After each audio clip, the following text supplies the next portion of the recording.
We are about a month out from the start of midterm and primary voting. So I talk about it now because big changes are coming for the August election. The first with those changes in place. South Florida elections headquarters are right now in the thick of planning, training, testing. I know that I got a new voter registration card this week from the Miami-Dade Elections Department, and Joe Scott is about to send something out here from Broward. Joe Scott, great to have you aboard. I know you're in the thick of the changes. Yeah, good morning, Michael and Glenn, and thanks for having me on. So what is the biggest change, do you think? There's redistricting was huge, but there's so many others. But what's your calculus right now? What are you changing up? So I believe that the biggest change that's happening right now just has to do with, a lot of it is administration focused. So if you're one of those people who votes on election day, there will be changes in terms of your polling place that you have to go to. And that's probably the biggest thing. If you are somebody who votes early, whether you vote early in person or vote early by mail, the process will look very, very similar to the way it did in the past. And Joe, how are you alerting the 1 million or so voters in Broward County about whatever changes they have caused by redistricting? Or I know that you have cut down the number of precincts that are going to be open. How are you letting them know all the new information, pertinent information? Yeah, that's right. So everybody had to redesign their precinct maps after redistricting. You know, this time for us here in Broward County, this was a great opportunity for us to do really a major reconstruction of our precincts. The fact is, when redistricting happens, when the lawmakers in Tallahassee and even our local commissioners redraw their maps, a lot of times they don't necessarily pay attention to where the precinct lines were previously. So sometimes you'll end up seeing precincts that get split up between different districts. And it's always great to have a precinct where everybody has the same ballot that's voting in that precinct. So this was a great opportunity for us to go ahead and do a major redesign. And we believe that it's going to be a much more orderly and a better experience for voters as a result. But it is important for voters to know that that voter information card is coming in the mail.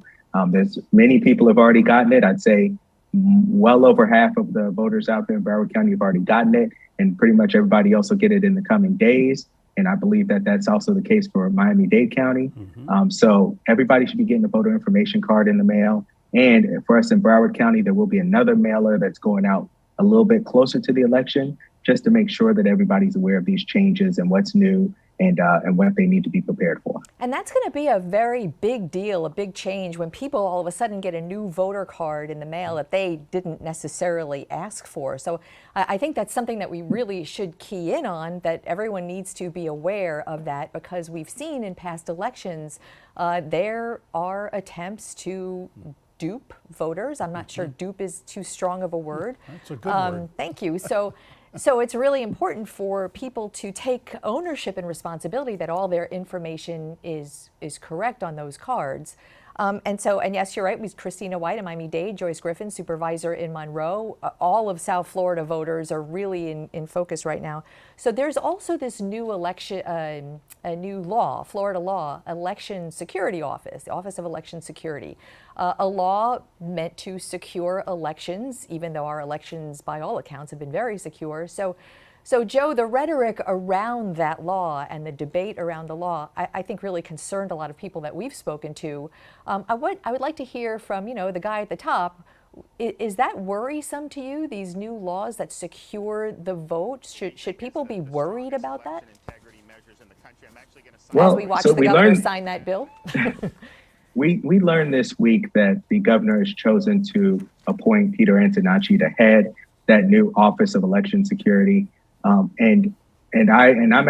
was very happy to hear that. So Director Antonacci is somebody that I had an opportunity to get to know during my own transition, because he was, in fact, the supervisor of elections in Broward County during the interim period after Dr. Snipes retired and before I was elected.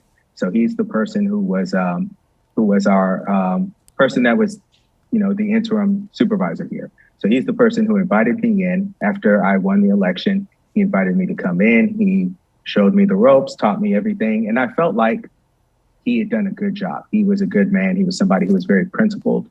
He's far more conservative than I am, and he approached the job more as a prosecutor, where I approached the job more as a voting rights advocate. So we have our differences, but I think there were far worse choices that could have been picked. Yeah. Well, I think it goes without saying Pete Antonacci did a very good job as the Broward County Supervisor of Elections appointed by the governor, and he's also run South Florida Water Management District. He's done a lot of jobs. He's sort of the Mr. Fix-It of Florida politics for Republicans. On the other hand, Joe, the people who he is now in charge of are out there supposedly looking for election fraud and wrongdoing, but your office and the Broward State Attorney, you've always had that power and you've exercised it. That's correct. And we will continue to. So there is this new state agency that's being stood up. So far, it's an agency of one person, and that person would be Director Antonacci, and he's working to build his team. I will be far more concerned when he won't be there forever. So when he decides to retire, we have to really look at who is going to be staffing that office, because it's very, very important that we don't end up with somebody who is overly partisan, who is focused on trying to make it difficult for especially for minority voters to get out, because that's really the concern when you talk about over-policing, that over-policing tends to happen in minority communities. So we want to make sure that whoever's occupying that office and the people that he hires are aware of the potential pitfalls, and that they are very conscious of not falling into into that pattern that we've seen in the past. And aside from that election security office, the law is much more broad than that. It really sets parameters for the vote by mail, for the drop boxes, which have been renamed to intake boxes. Is Broward and Miami-Dade elections and Monroe elections administratively are very similar. Are voters going to see a lot of changes in that respect? I'll be interested to see what voters think after the election cycle has gone through. I think a lot of the changes have to do more with behind the scenes, the way that we handle it from an administrative standpoint. So, so I don't think people should be uncomfortable at all with continuing to, whether they want to mail their ballot back to us, whether they want to drop it off. In terms of security, we have protocols in place that we're going to handle at the drop boxes, as well as back in our office, to make sure that we maintain the integrity of our elections. But voters, I hope that for voters, it's a pretty transparent process where it continues to operate the way they've seen it in the past, and they continue to feel welcome and encouraged to get out and participate. We want everybody to feel comfortable voting, but we also want people who might have negative motives. We want them to be afraid to do something wrong, because if it is your intention to break the law, we want you to know that that's not going to work.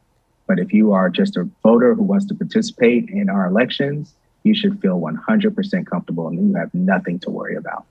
You have been duly promised and threatened at the same time. Joe Scott, great to have you aboard. Thanks so much for being with us, and we will be so in touch over the next month. Thanks, Joe. And by the way, thanks for having me. Mark your calendar for next Sunday evening, July 17th, as we head into midterm elections, our Local 10 program with all the information you need to, right there, make it count.